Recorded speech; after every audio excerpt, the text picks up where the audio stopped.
The thing that I started to notice was this isn't just happening to us. This was happening to all of our people. All of Dan's friends, all of his family, all of my family, all of my family's friends. This was happening really to all of us, maybe to some greater or lesser degree, but it's happening to everyone. And not everyone is prepared or has tools to be able to deal with that kind of ambiguity, that kind of fear, that kind of anxiety around that. And, some people I thought I knew how they would react, but you know what? I didn't know. And you won't either. Because this is all 100% unpredictable. Unless you've had actual crisis experience, I don't know how you know who is going to react to what, because people react differently at different stages of their lives. People react differently when they have different resources or different capacities in their life. And people will always surprise you. And they will surprise you both in positive and negative ways. There are people who stepped up in ways that I could have never predicted, that was beautiful and the most amazing things, the most generous, profoundly loving, sacrificial ways possible. It was truly something to behold. And there were people who were shockingly lacking in their response. Things that I was not even remotely prepared for, quite frankly. You can't accurately predict the behavior during a crisis.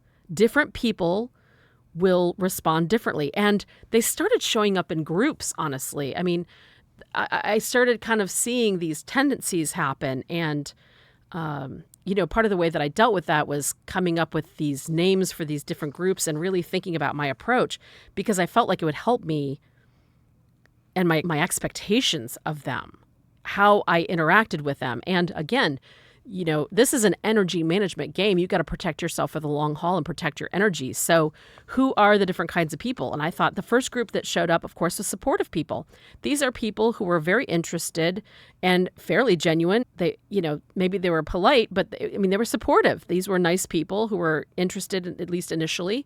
But when things carry on and go for the long term, that you only have a certain lifespan for that fades over time.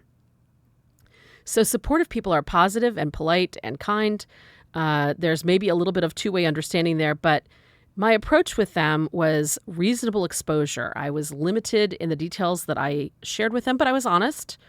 If I had asks, I made sure that they were very few asks and they were very specific asks for people to say yes or no to.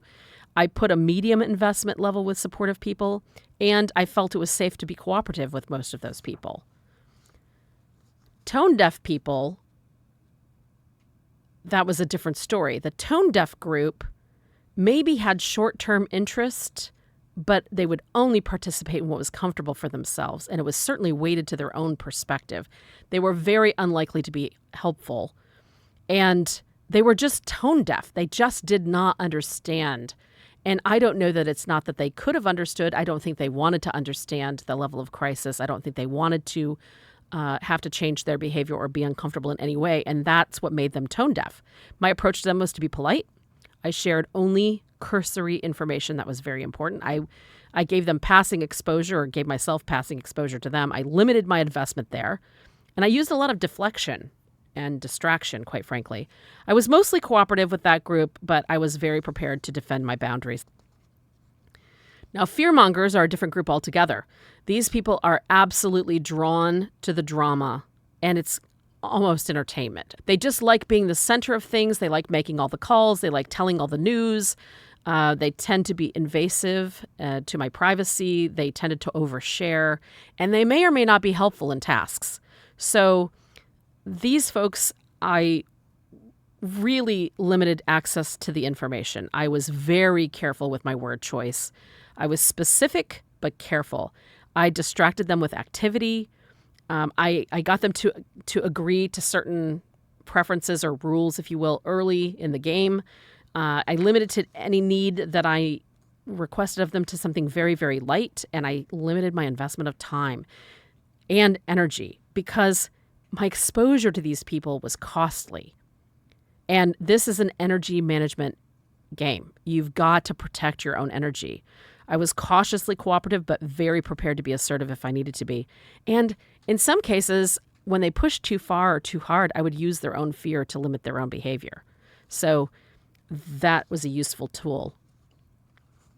Magical thinking people were, quite frankly, the most dangerous to me.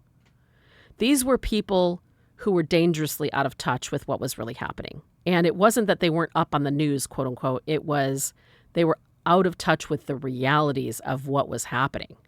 And they just would not face it. This is not about being confused. This is about mental defenses that they would employ to deny what was happening. Well, when you feel better, or maybe next week we can go out to a restaurant, or we can meet up, completely out of touch. They were shocked with negative outcomes. And I felt the people who were most likely to suffer regrets in the future. So I felt a lot of fear over magical thinking people. My approach to them was to plan ahead. I tasked them with very small asks. I shared small bits of information very frequently because I tended to over-communicate with them, because their mind would absolutely bend that into an entirely new story. And I used scenarios and reference points. I used a lot of imagery. I used a lot of examples to set and manage their expectations. Invest with these people, because these people can be dangerous. These are the types of people who I felt would be shocked when Dan died, and then they would be like, oh, you didn't tell us, or you didn't do this, or you didn't care for him, or they might call Adult Protective Services because they didn't like how we were dealing with the illness, or we'd gone rogue with our medical plans, or whatever the case might be. I was very prepared to be assertive as necessary with this group, just because they were so out of touch with what was really going on. Now, your safe people are super important. These are the people who kept me afloat, moving forward, and alive. They were emotionally safe. They respected our boundaries. They did not undermine me with each other, with the doctors, when things get very uncomfortable, because in crisis, things are very uncomfortable. These were people who could sit with the tension. They could hold the tension with me. Some of them were great doers and did a lot of things for us. Mow the lawn, take the trash out, run errands, whatever, bring us breakfast. Some were great beers. They were an easy hang.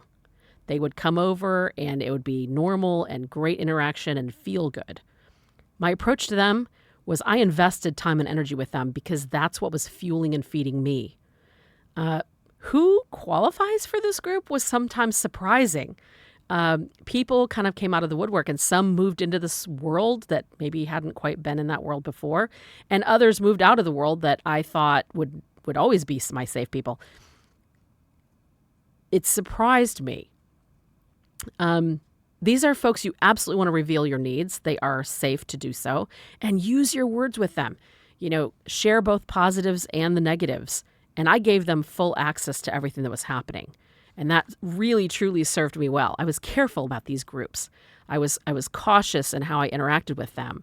But in the end, I think batching these groups of people, so I kind of had some ideas about how I wanted to deal with them, really helped me protect my own energy and protect my own emotional stability during a crisis. And ultimately, I think paid off. I think it was the right answer. And in retrospect, like I said, I did not have regret in how I interact with the people during this time. I think it worked out exactly the way it was supposed to. And that brings a lot of peace.